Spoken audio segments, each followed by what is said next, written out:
What's up guys, welcome back to the channel. Today we're gonna do something pretty cool. ICECO actually sent me a fridge to test out. They had a little giveaway on their page and I entered in and they chose me, which is awesome. So I'm gonna make them a little video, and full disclosure, they did send me this, but they sent it to me so I could get my thoughts on it and share it with you guys. So we're gonna go ahead and dive right into this fridge. So the model that they actually sent me is the JP40. So 40 quart, which is pretty much a standard size, and we'll go ahead and open this thing up and see what it looks like.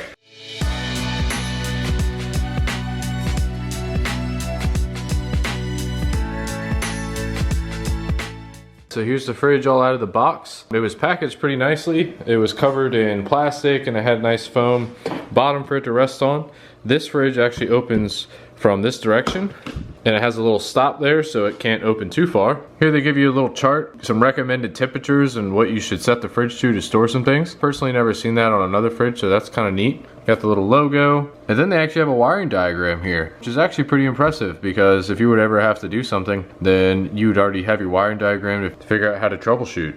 One thing I have seen them mention on their website is the type of compressor they use, and that is a ICECO compressor. I believe that's how it's pronounced. It's S-E-C-O-P. I mean, it's got a 5-year warranty on the compressor and a 1-year warranty on other parts on the fridge, which is pretty good. I mean, some companies don't even really offer you much of a warranty at all, except for, you know, factory defects. All right, we'll dive into the inside here. It looks like they also sent a insulation bag, which goes around the fridge and helps keep its temperature, no matter what the ambient temperatures are, which is pretty cool. I didn't realize that was gonna be included. So then we got here a box.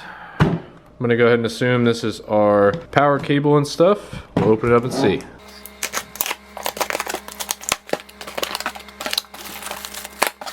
In our box, we had all the hardware for the side handles. So there's actually handles that go on here, and you can choose to use them or not to use them if you want. And they actually fold out so you can carry it. Same with the other side. And then they have a DC charger, which cigarette lighter, which is what you'd plug into your vehicle, or a portable power bank. And then here's our owner's manual, and this is 110, so you can plug it into the wall at home and you're not using it on a trip. Another thing it looks like they included was an extension, so you could plug this into the front in the truck, and then run this all the way to the bed, I guess, if you'd like, and then plug this into there and power the fridge that way, which is a pretty cool little add-on. Checking out where our outlets are, that's where you're gonna plug into the wall. That's where you're gonna plug into your truck. This, I assume, is the low voltage cut. So basically, it's preset voltages. Before your truck battery gets down to a certain voltage, it'll actually cut the fridge off instead of draining your battery. So you're not stuck with a dead battery on your truck, which is pretty cool. That's a simple little toggle switch right there. Okay, just for those voltage references, this is the battery protection, low, medium, and high. All right, what I've done, I've just plugged it into the wall here. We're gonna hit the power button. Looks like we're already at a temperature of 41 degrees. We're gonna, let's knock it down to 30 degrees and see what it does. All right, so the compressor and everything's running.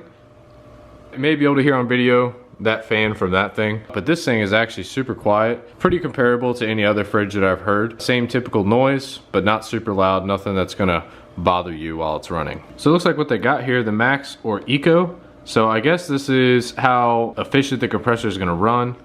Obviously, if it's on max, that light's gonna be lit and it's gonna be cooling as fast as it possibly can. And then Eco, I guess it's more if you're plugged into your vehicle and you're trying not to drain the battery, but you want the fridge on, maybe Eco is a better solution for you. On the inside here, now that we're all plugged in, we got a cool little light. It's not super blinding or anything, but just enough to kind of see what you're working with here when you open it. This is a basket that's removable, so you can pull this out, bring it inside, fill up with your food, and then come back in here and drop it in place nice and tight and fit where you need it to be. These, I guess it's for some sort of drink or something like that, maybe some like larger bottles, kind of help them keep them in place, which is pretty neat. Like most other portable fridges, the upper part here actually doesn't get quite as cold as it is down there. If your frozen stuff you want to put at the bottom, and then your less frozen stuff you want to put up top, and then other stuff that just wants to be chilled but not as cold as the stuff that's in here, you can put up here. Perfect for like fresh vegetables and all that stuff. Overall, I would have to say that the build quality of this thing seems really nice. It doesn't seem or feel like cheap plastic. The latch mechanism is simple and effective, nothing crazy. and it works well and locks right into place. Our control panel here is nice and big. It's easy to see, easy to use. Nice raised buttons. It's not some weird touch screen that you got to mess with. It's an actual clicky button, which is nice. So here's our insulation cover. They give you the mesh here on the corners on both sides so they can let the unit breathe still. Get in. So undo some zippers, and then boom, you're in. So if you're in an area where you're really worried about the efficiency of your fridge, it's gonna be super, super hot in the desert or etc., this cover might be a good option for you. Honestly, even if you were to leave this unzipped and just kind of lay it on there, I'm sure it would still help quite a bit. Here on the other side, they got a couple little pockets so you could store some stuff, which is pretty neat. And then of course they got holes in the cover as well, so you can use your handle still on both sides. What I'm gonna do is I'm gonna chuck a couple water bottles in here and leave them overnight, see if they're frozen. We'll go ahead and set it low. We're gonna go ahead and set it to, we'll say 21, and we'll let that sit overnight and see if it freezes those water bottles, which I'm sure it will. All right, it's the next morning. You can see it's 21 in the fridge. Pop that open. And frozen, rock solid. So it can and will freeze stuff. Also, it is at 21 and it froze that, and that is with the ambient temperature of 65 in the garage. So it wasn't super cold overnight or anything in here. All right guys, so as you see, seems like a pretty nice unit. They got a bunch of different options on their website. They got a bunch of different styles, a bunch of different sizes. They even sell battery banks, some chairs. They sell all kinds of stuff on the website. So go ahead and go check them out at ICECOFreezer.com and see what they got to offer. I appreciate you guys watching, and we'll see you next time.